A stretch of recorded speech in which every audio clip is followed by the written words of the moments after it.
que yo amo, que es mi iglesia brasilera.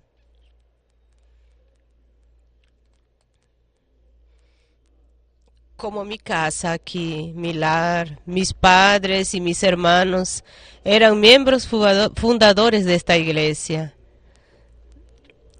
Y es muy bueno pregar aquí.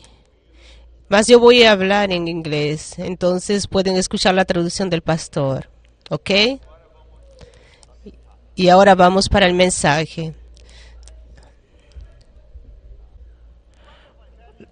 Los 4 evangelios fueron escritos para hablarnos de Jesús, mas cada uno de ellos tiene un foco un poco diferente en relación a Jesús. Esos 4 puntos de vista no son contradictorios. Además, son complementarios unos con otros. Ellos se encajan correctamente para darnos una visión completa de quién es Jesús, de quién Él es.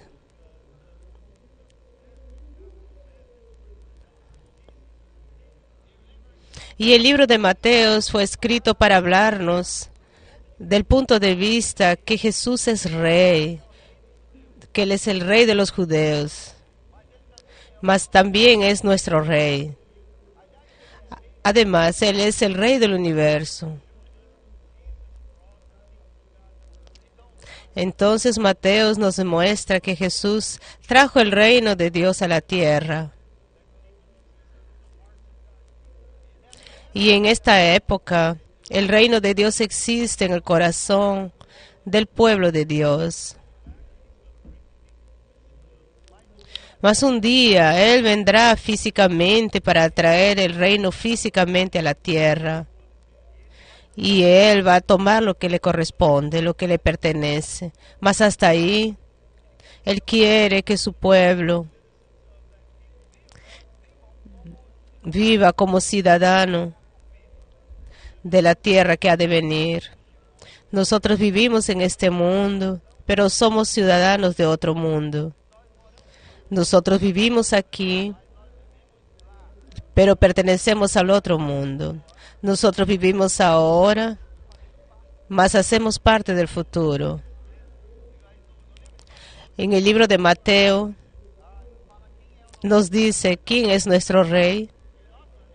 Y nuestro rey habla cómo debemos vivir. Y si tú estuvieras fallando en cualquier parte de su vida, es probablemente porque no tienes tus prioridades en orden. Cuando focalizamos las prioridades de una manera errada, nuestra vida se confunde completamente. Cuando colocamos trabajo antes de familia,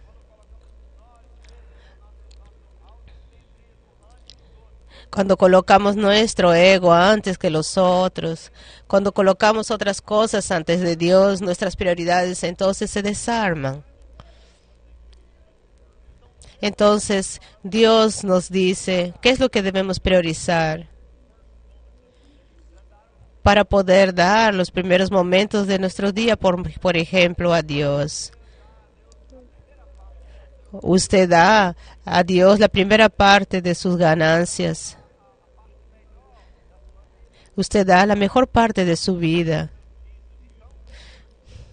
Entonces, si usted ve cómo Jesús usa aquí en Mateos esa palabra primero, usted va a ver que sus prioridades que Él quiere que nosotros tengamos en nuestras vidas son diferentes muchas veces de lo que nosotros queremos.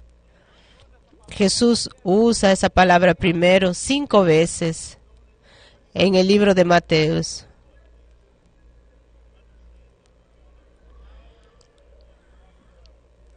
Yo quiero que usted vea esas prioridades, esas 5 primeras prioridades y se vea cuáles son las prioridades de Jesús. Abra su Biblia en el capítulo de Mateos, en el capítulo 5. Y vamos a hablar sobre el Sermón del Monte. Versículo 23 y 24.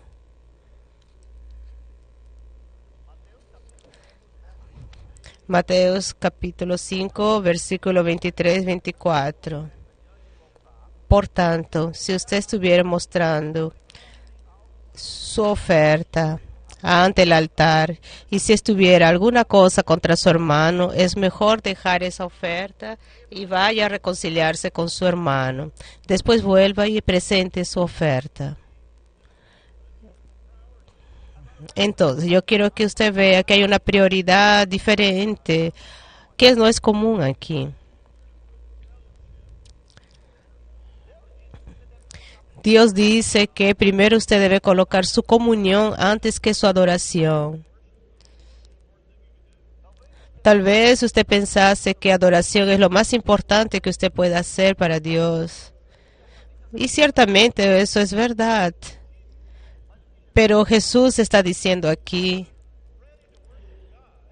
es que usted no está listo para adorar a Dios si usted no tiene una relación limpia con su hermano. Recuerde que Dios nos dio dos grandes mandamientos.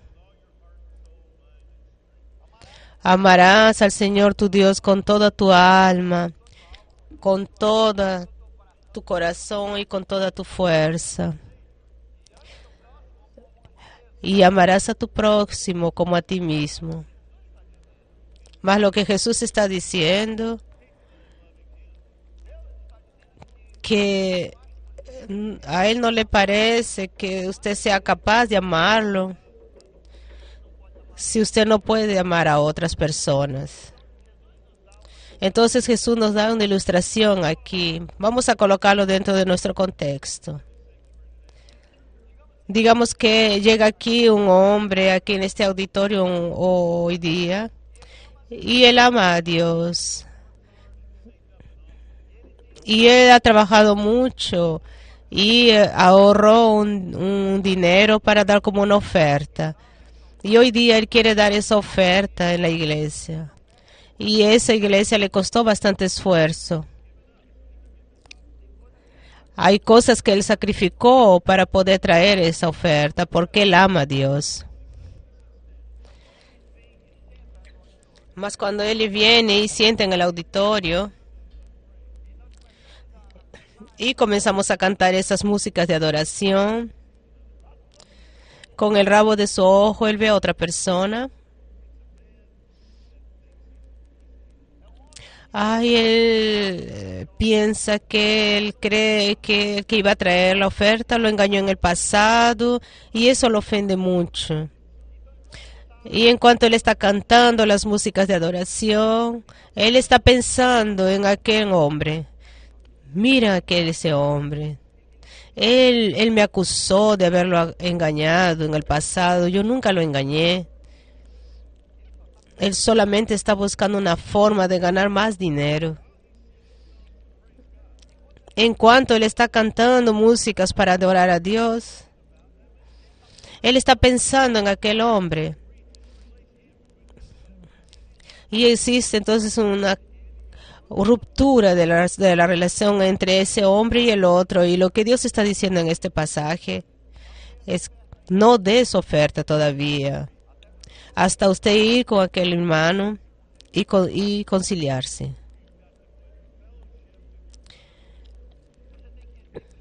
Usted tiene primero que tener comunión con su hermana, con su hermano primero, para después usted poder adorar correctamente al Señor Jesús. Ahora vamos a ser honestos.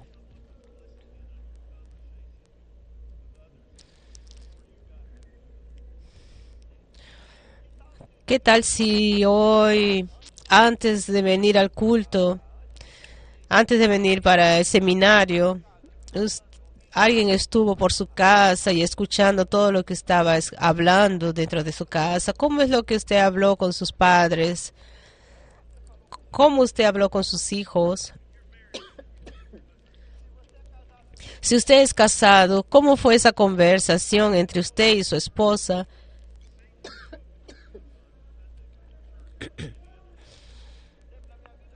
Siempre en mi vida descubrí que Satanás aparece en mi casa los domingos antes del culto. Y cuando Satanás aparece, usted ve las fallas, los errores de su esposa, de su marido. Usted nota que su esposo no le ayuda como debería. Y usted nota que su esposa siempre se atrasa.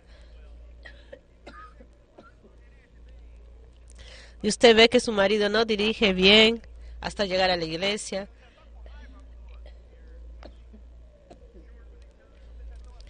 Y uno está con rabia uno del otro, y uno está hablando groseramente con el otro. Ahí ustedes vienen al auditorio y usted comienza a cantar louvores a Jesús. ¿Sabe lo que dice Jesús? Tú no estás listo para adorarme.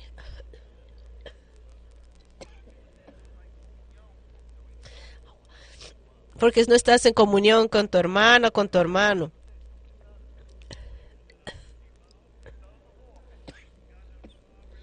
Entonces lo que piensa es que entonces yo no voy a ofertar. Si Dios dice que yo no oferte, entonces no lo voy a hacer.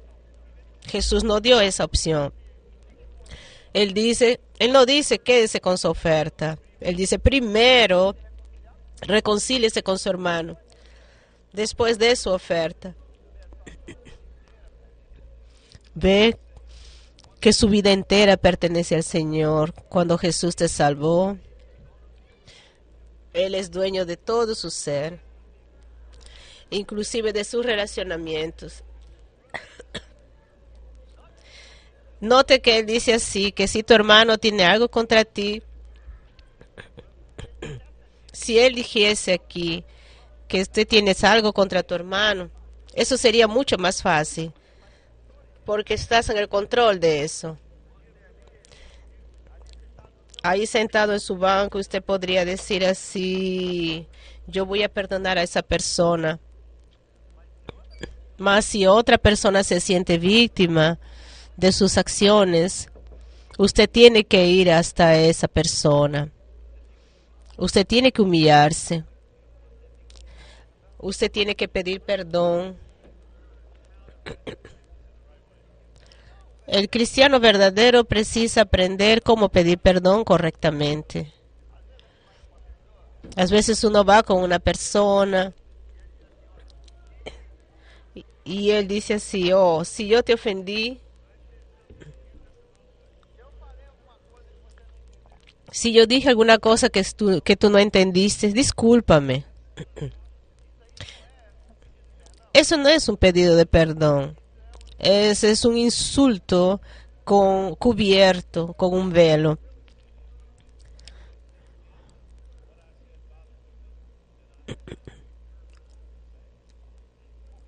Porque en la verdad, en ese pedido lo que tú estás diciendo, si tú eres tan sensible de esa forma, si las palabras que yo dije te hicieron sentir mal, entonces discúlpame. Más si usted va con humildad ante él y le dice, yo lo siento realmente si es que yo te hice mal. Yo quiero reconocer mis errores y quería restaurar nuestra relación. Ahí Dios dice, tú estás listo para adorarme. Primero comunión y después adoración. Cuando tú realmente amas a tu prójimo como a ti mismo, ahí tú puedes amar a Dios con toda tu alma, con todo tu corazón y con toda tu fuerza. Comunión antes de adoración. La segunda prioridad la encontramos en el capítulo 6. Queremos leer versículo 23 y 24. No, 31 a 33. Mateo 3, de 31 a 33. Por tanto, no se preocupen diciendo, ¿qué vamos a comer o qué vamos a beber o qué vamos a vestir? Pues los paganos es los que corren atrás de esas cosas, mas nuestro Padre Celestial sabe que ustedes precisan de ellas. Busquen pues en primer lugar el reino de Dios y su justicia, y todas las otras cosas les serán acrecentadas. Usted notó de nuevo Jesús usando la palabra primero, en primer lugar,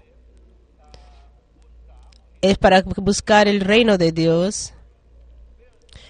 Vean en este pasaje, Jesús viene hablando sobre preocupación. Nosotros nos llenamos nuestra vida de preocupaciones a respecto de cosas. ¿Qué es lo que yo voy a vestir? ¿Qué es lo que tenemos para comer? ¿Cómo yo consigo un carro? ¿Dónde vamos a vivir? Y llenamos nuestras mentes con todo tipo de ansiedad de cómo vamos a conseguir esas cosas. Jesús los llama de pequeñas fe, de fe pequeñas, ¿no? Porque no confiamos en nuestro Padre. Pues Él dice así: usted no sabe que tu Padre cuida de los pájaros. Ellos no siembran, no recogen, ellos no depositan lo que recogen en ningún lugar. Mas tu Padre Celestial los alimenta. Podría haber un padre que tenga un gran gallinero con muchas gallinas, que alimenta bien a sus gallinas, mas deja a sus hijos pasar hambre. Tal vez haya algún lugar en el mundo un hombre de esos que hagan una cosa de esas, mas no es nuestro Padre Celestial. Porque si Él alimenta hasta los pájaros, de certeza Él irá a alimentar a sus hijos. Entonces Jesús dice, usted no precisa preocuparse con eso. Usted busque primero el reino de Dios y su justicia, y todas las cosas le serán acrecentadas. Entonces la segunda prioridad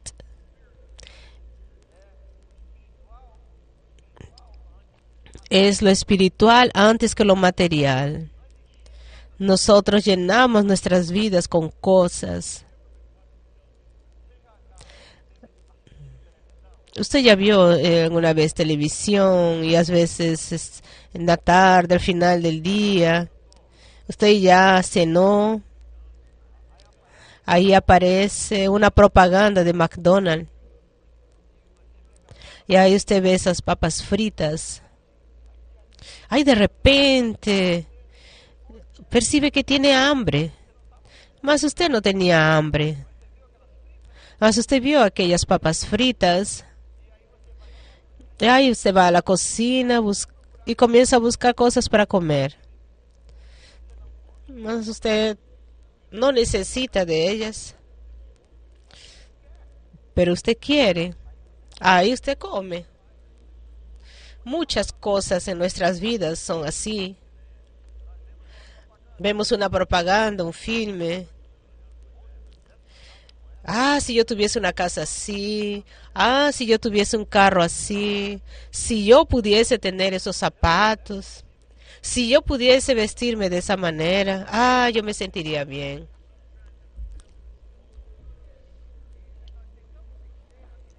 Y así tentamos llenar ese vacío en nuestra alma con cosas. Y nos olvidamos de Dios. Mas Jesús dice, busque primero el reino de Dios. Ahora, tenemos que entender lo que es el reino de Dios. Significa el reinado de Dios en nuestra vida.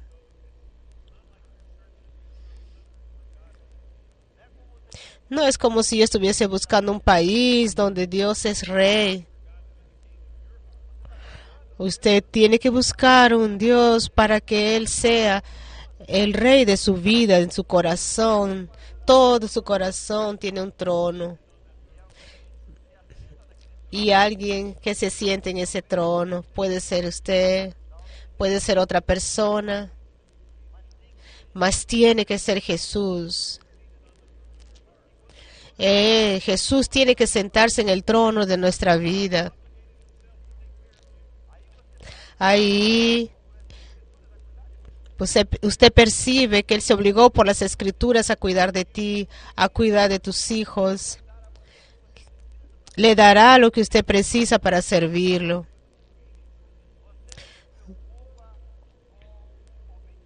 Usted solo se preocupe en obedecer a lo que el Rey dice. Y usted lo ama, porque cuando usted ama, usted gusta de obedecerlo. Cuando mis hijos eran pequeños y yo les daba algún consejo y ellos no querían seguir mi consejo, yo les decía: hijos, tú sabes que yo te amo. Tú sabes que yo quiero lo mejor para ti. Yo quiero que seas el mejor, un hombre mejor que yo. Yo quiero que tú tengas más alegrías que yo. Y si yo quiero que tengas todas esas cosas, toda vez estaré dándote consejos. Y es para que tengas esas cosas que yo a mí me gustaría que tengas. Y si confías en mí, tú vas a hacer y vas a tener esas cosas que yo quiero para ti. Más si no lo haces, vas a estar solo. Y vas a sentir mucho en el futuro.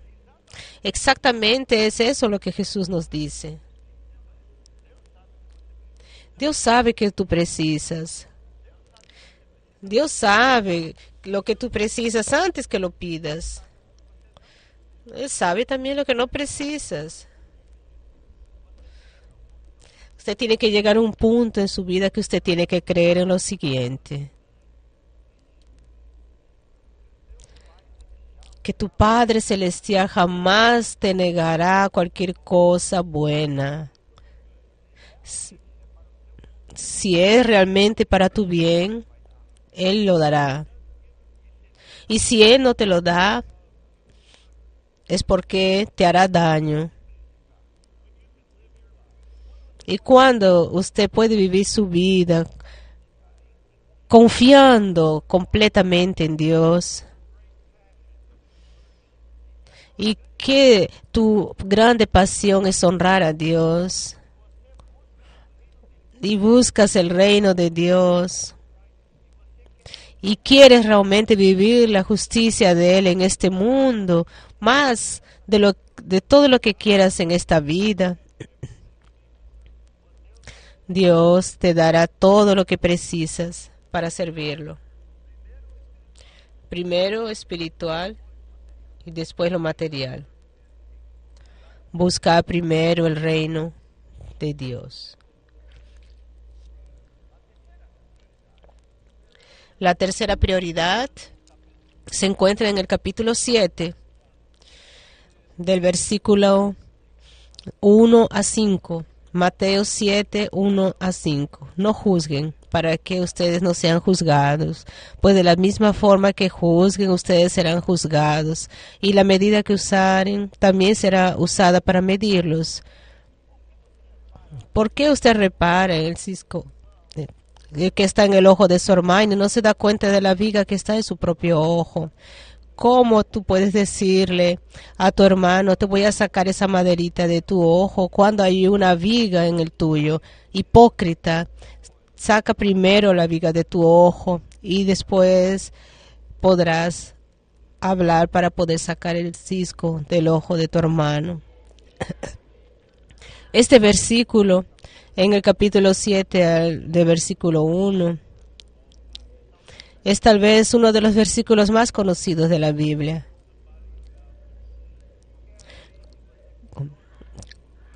Toda vez que usted confronta a alguien por un error, él le dirá: la Biblia dice para no juzgar, no juzgue para que no seas juzgado. Y la Biblia ciertamente dice eso.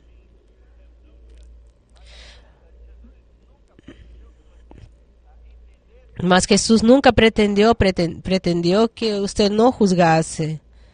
Si usted es su padre y usted tiene una hija y alguien llega a su puerta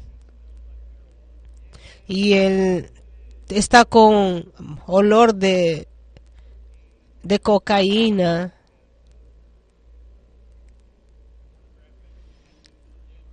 y está con tatuajes pornográficos y le dice así, yo vine a llevar a su hija a una fiesta.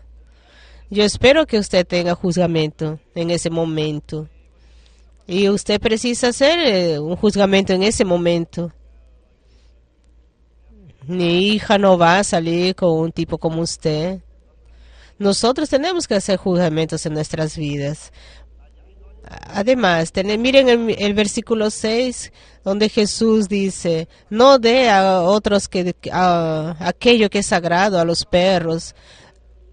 No bote sus piedras preciosas a los porcos. Eso significa que usted tiene que discernir, usted tiene que juzgar quiénes son los perros y los puercos espirituales. Entonces usted tiene que hacer juzgamentos correctos. Mas entienda esto. Solo hay un padrón de juzgamento. Y el juzgamento que usted aplica a otra persona será aplicado a usted también. Y ese padrón es la justicia de Jesús.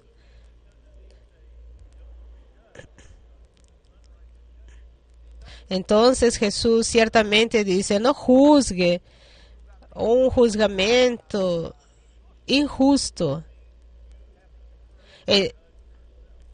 Entonces eso significa que primero usted tiene que autojuzgarse.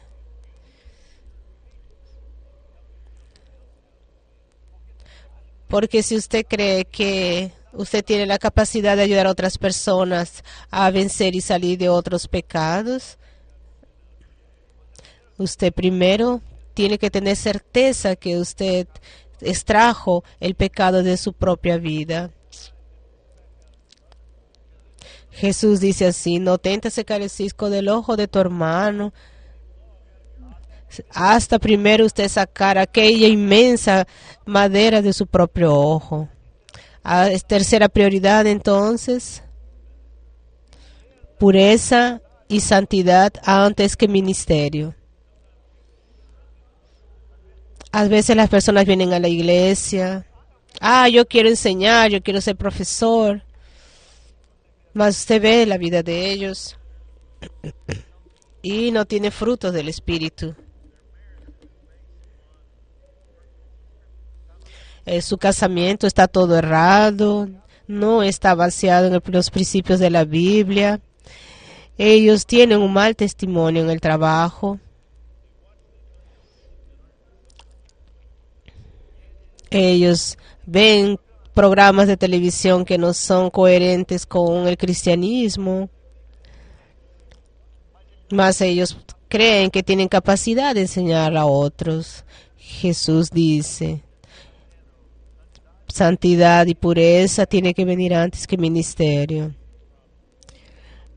Eso es un problema generalizado y muy serio en los días de hoy. Siempre fue difícil. Mas nosotros vivimos en una época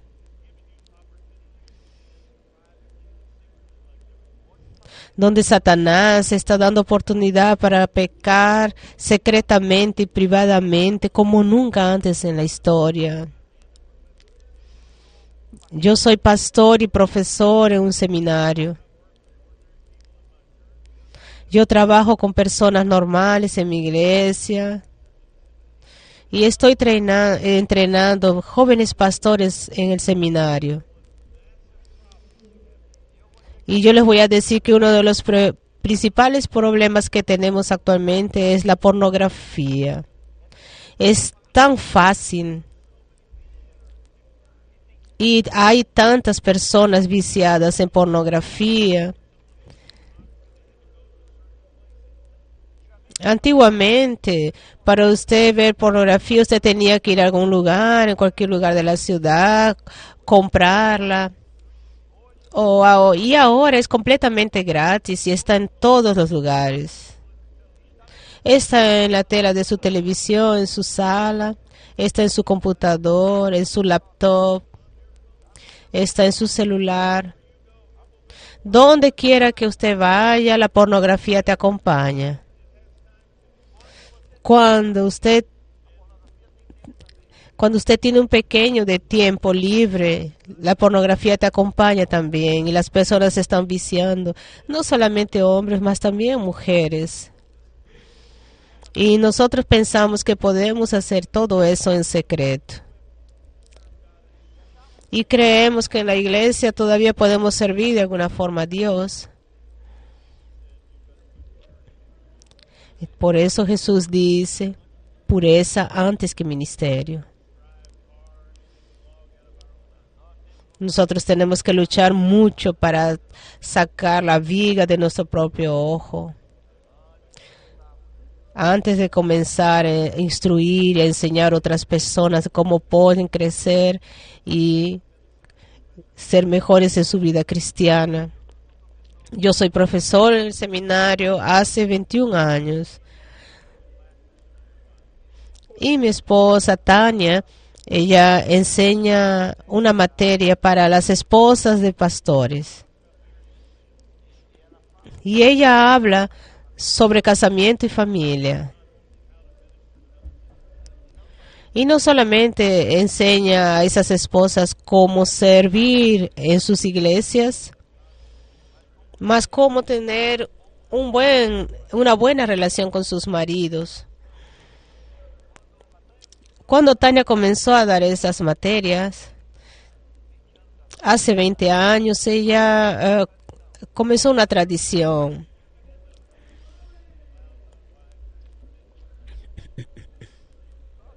Próximo al final del semestre, ella permite un día para que las esposas hagan muchas preguntas para que ella pueda responder. 21 años atrás, más o menos 30% de todas las preguntas eran así.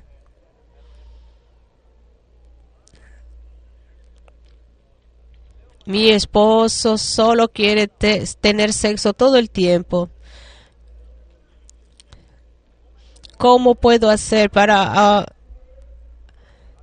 aumentar mi voluntad de tener sexo o disminuir su voluntad de tener sexo? Entonces a Tania respondía esas preguntas.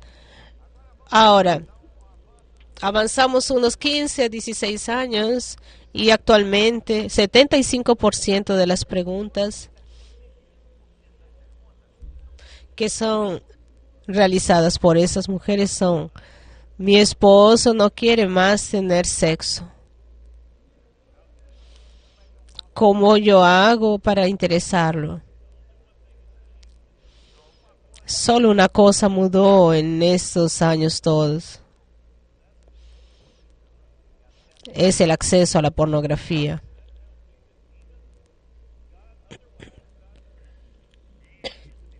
Y eso me dice que esos jóvenes que quieren ser pastores,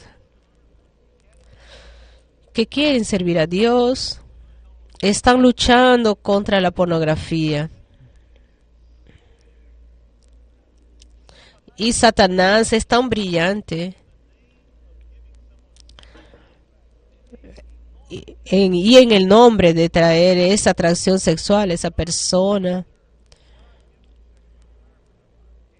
él roba a aquel individuo de su don, de su presente, de su voluntad sexual con su esposa, de su deseo sexual con su esposa.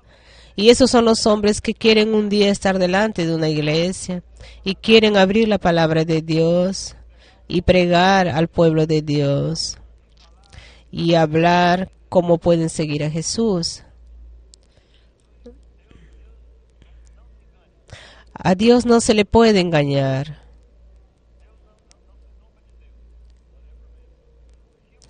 Lo que usted siembra, usted recoge, cosecha. Y usted no puede ignorar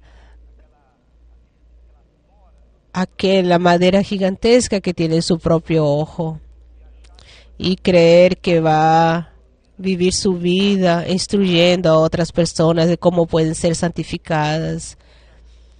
Usted precisa de pureza antes que ministerio. Y yo te digo hoy, si hay pecado en tu vida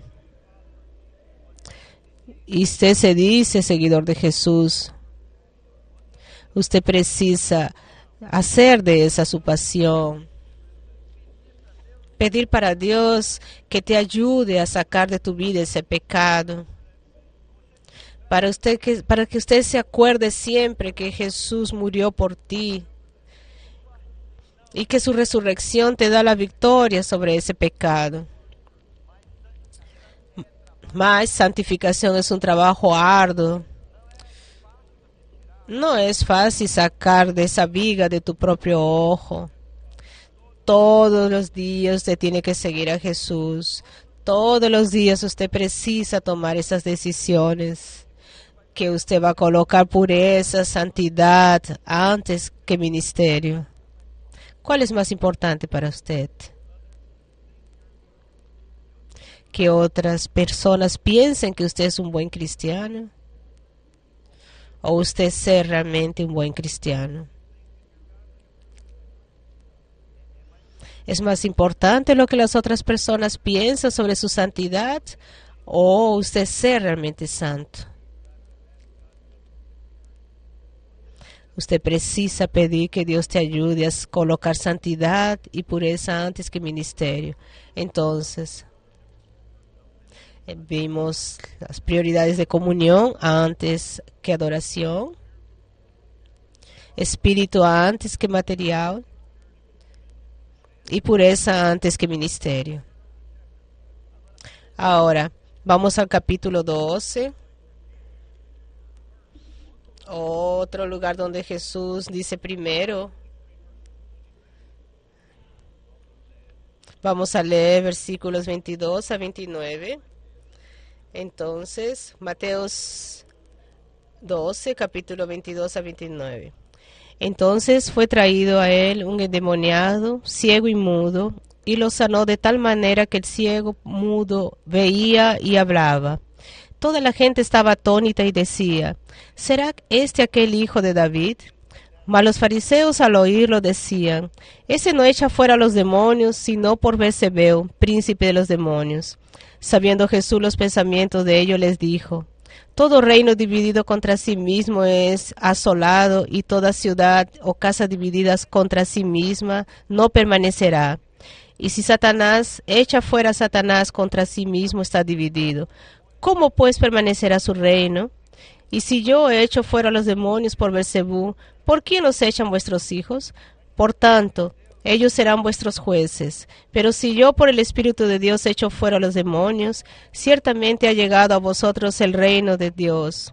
Porque, ¿cómo puede alguno entrar en la casa del hombre fuerte y saquear sus bienes si primero no le ata? Y entonces podrá saquear su casa.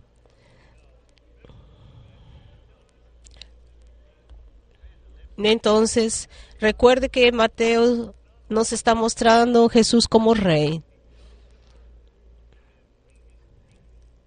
Entonces, Él viene a la tierra a traer su reino. Él está tomando pose de este mundo para sí. Mas recuerde que por en cuanto este mundo yace en las manos de Satanás, Él es el príncipe de los poderes y de las potestades. Entonces, cuando Jesús viene, cuando Él cura a un hombre enfermo, cuando Él cura a un ciego, cuando Él cura una fiebre, Él está mostrando al pueblo que Él está en el control de la situación. Entonces son señales de que su reino llegó.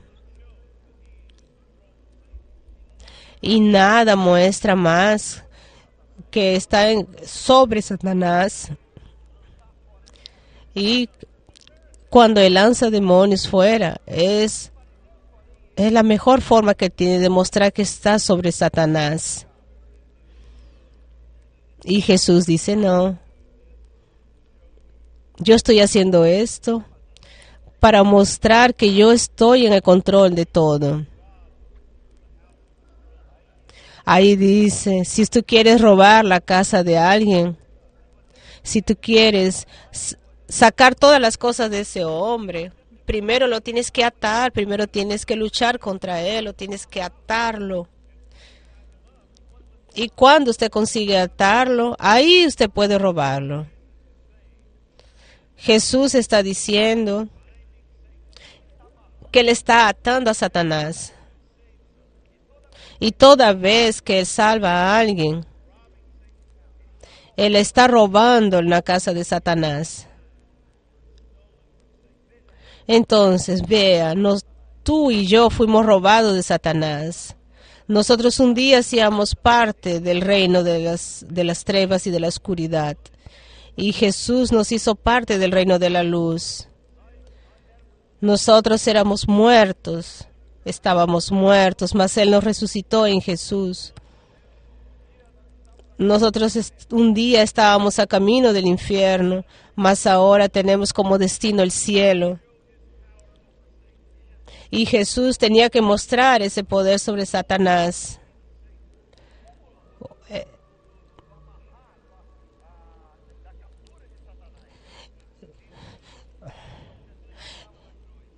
Cuando Jesús estaba en la cruz, demostró que Él estaba por encima de Satanás. La Biblia dice que ahí Jesús zumbó de aquellos poderes y potestades. Cuando nos dice y nos salva, Él está demostrando que Él es más fuerte. ¿Cómo es que nosotros atamos al hombre fuerte? Bueno, déjasele una pregunta. ¿Satanás es más fuerte que usted? Él tiene más poder que usted. Él es más inteligente que usted. Él tiene más experiencia que usted. La respuesta a todas esas preguntas es sí. Usted nunca va a poder ganar de Satanás en su propio poder. Usted va a perder todas las veces. Más la pregunta es, ¿Satanás es más fuerte que Jesús? ¿Él es más inteligente que Jesús? ¿Él tiene más tiempo que Jesús? La respuesta es no.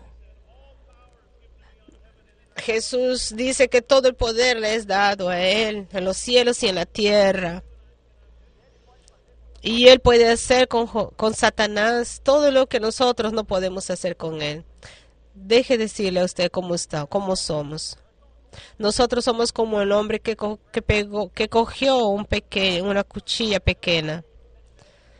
Ahí yo cogí ese cuchillo pequeño y corté el rabo de un león. Y alguien viene y me pregunta, si tú eres tan fuerte así, ¿por qué no le cortaste la cabeza? Ahí yo dije así, bueno, otra persona ya le había cortado la cabeza. Exactamente es así que nosotros somos, y es así que nosotros vencemos a Satanás. Nosotros no estamos luchando por la victoria. Nosotros estamos de la victoria. Jesús ya venció. Entonces, si nosotros queremos ver la obra de Dios a nuestro alrededor, ¿cómo amarramos al hombre fuerte? Lo hacemos por la oración. Nosotros pedimos que Dios haga lo que nosotros no podemos hacer. Usted ya compartió el evangelio con alguien y tal vez por mucho, mucho tiempo y no había interés. Mas hay un día, ellos escucharon y ellos creyeron. Tal vez ese es su testimonio. Que usted compartió ese evangelio, que alguien compartió ese evangelio con usted por muchos años y usted no tenía el mínimo interés. Mas de repente un día alguna cosa sucedió en su vida que lo llamó para Jesús y el evangelio hizo sentido y usted entendió que era pecador y sabía que Jesús es el Salvador y usted confió en Jesús. ¿Y qué sucedió? El apóstol Pablo dice que había un velo sobre su corazón. Y mismo que Dios de ese mundo le había cegado sus ojos espirituales, un momento llegó en el que Dios le sacó ese velo y él vio la verdad. A veces nuestro evangelismo falla porque nuestra oración falla. El evangelio no falla, mas nosotros fallamos en pedir que Dios amarre el velo, amarre Satanás. La guerra espiritual es una verdad y nosotros no podemos luchar esa guerra solos. Mas nuestro Rey Jesús es mayor que Satanás y Él ya venció esa guerra. Y nosotros precisamos ir a Dios y elevar nuestras oraciones a Dios para que Él pueda amarrar al hombre fuerte, para que Jesús muestre su poder y robe muchas más almas de Satanás. Entonces vea, primero amarramos y después lo soltamos. Esa es nuestra cuarta prioridad.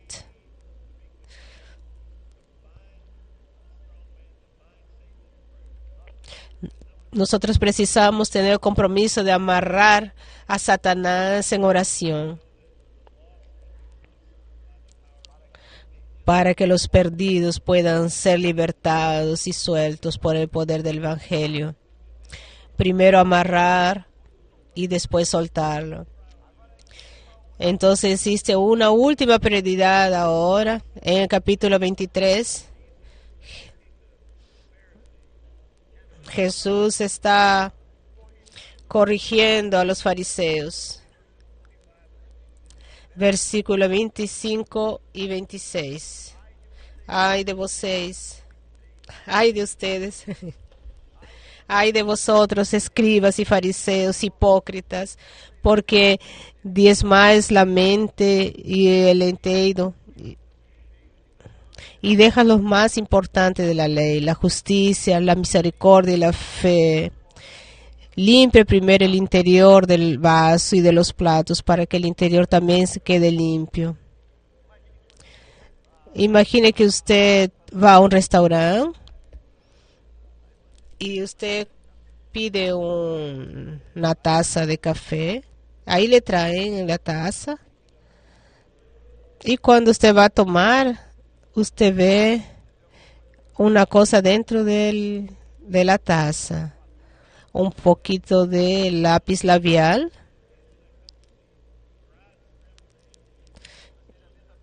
Y usted ve también un poquito de yema de huevo en el fondo de la taza. ¿Usted tomaría ese café?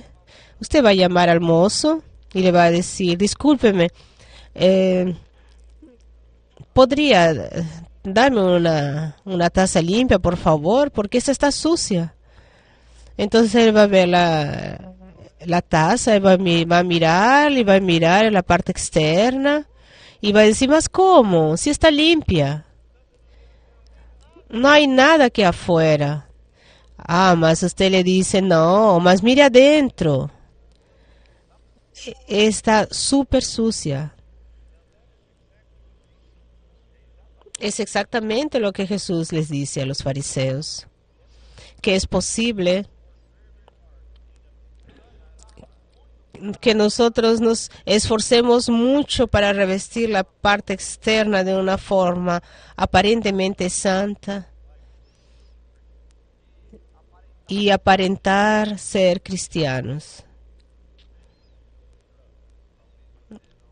Tal vez usted no usa drogas, usted no bebe, tal vez usted no adultera.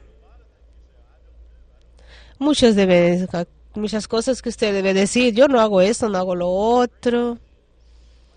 Mas el gran pecado es la falta de fe. Jesús le dijo para todas las ciudades de Galilea, Él les dijo, será mejor el día de juzgamiento para Sodoma y Gomorra que para ustedes, porque ustedes escucharon el Evangelio, ustedes vieron los finales de los tiempos y mismo así no creyeron.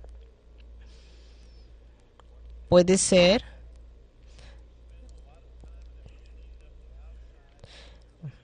que usted haya perdido mucho tiempo limpiando su exterior, mas usted todavía está separado de Dios, porque usted no puede lavar su corazón.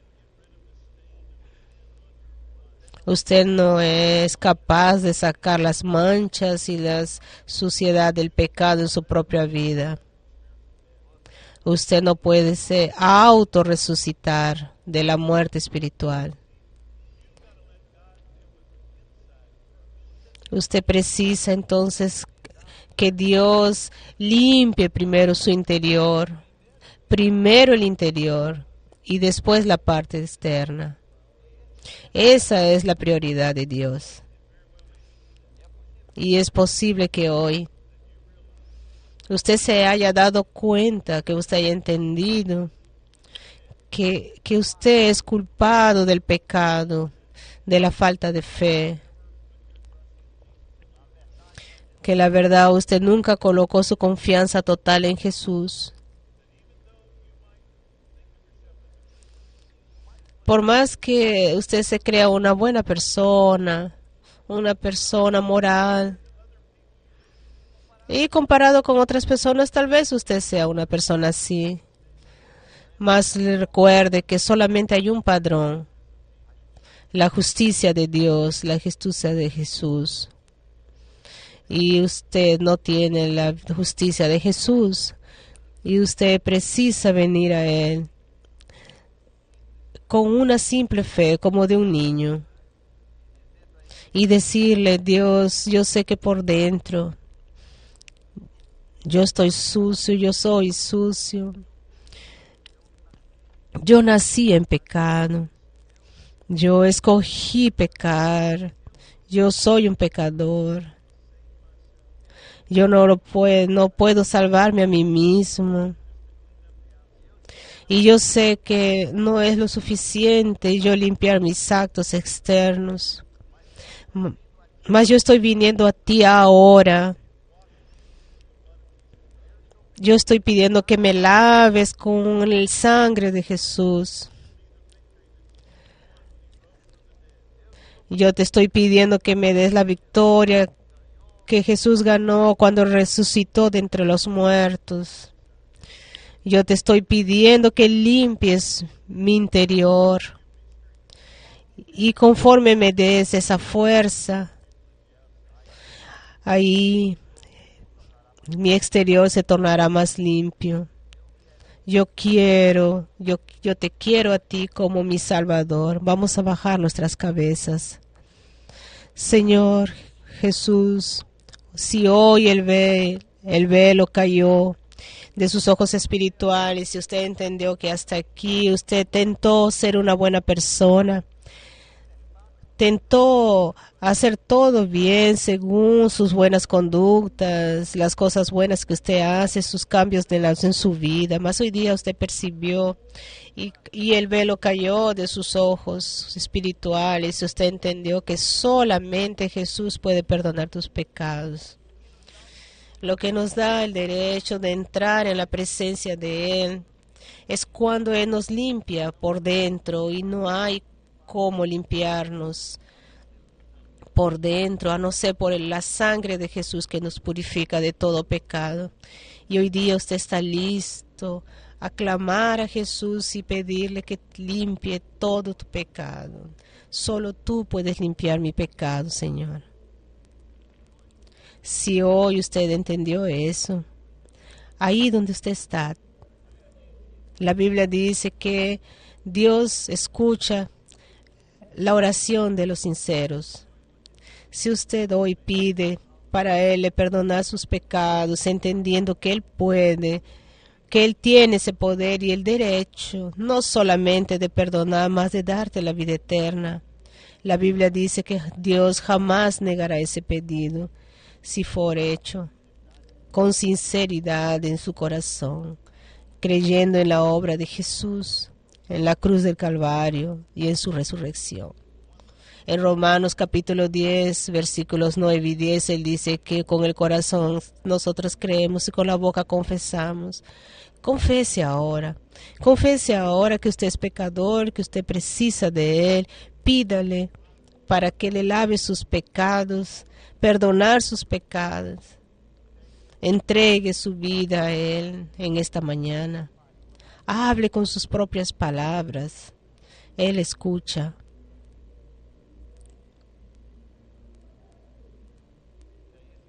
Si es ese tu deseo, yo le voy a pedir que se haga más una cosa. Levanta su mano bien alto, así bien. Si usted está pidiendo hoy para que Jesús le perdone sus pecados, levante sus manos bien alto, que nuestros consejeros van a colocar una ficha en sus manos, donde usted va a colocar su nombre, y yo voy a pedir que ahí donde dice, ¿cuál es la decisión que usted tomó? Coloque ahí, aceptar a Jesús como Salvador, como mi Salvador y Señor, porque después nosotros queremos conversar con usted e incentivarlo en esa nueva vida. Porque después que Jesús limpie su interior, ¿qué es lo que sucede cuando en el momento que usted cree? Ahí ya trabajamos la parte exterior. ¿Qué es lo que Dios quiere en su vida? ¿Cómo Él hace esa limpieza externa? Mas primero en interno. Si hoy día usted está aceptando a Jesús, levante su mano y está aceptando la obra de Él, con el perdón de su pecado, y está colocando su confianza en Él, única y exclusivamente en Él, y la capacidad que tiene de perdonar los pecados.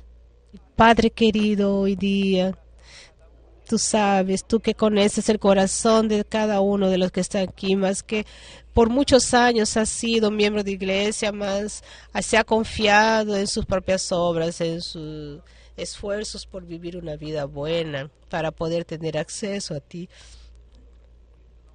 Tu palabra dice que eso no resuelve el problema, que solamente tu sangre puede perdonar nuestros pecados, solamente nuestra fe y no nuestra obra. Nosotros te agradecemos, Señor, porque quitaste el velo de los ojos de muchos y hoy día creyeron en ti y pidieron tu perdón, entregaron sus vidas a ti. Bendícelos y ahora ayúdalos a crecer en esa nueva vida en Jesucristo. Es lo que te pedimos en nombre de Jesús. Amén.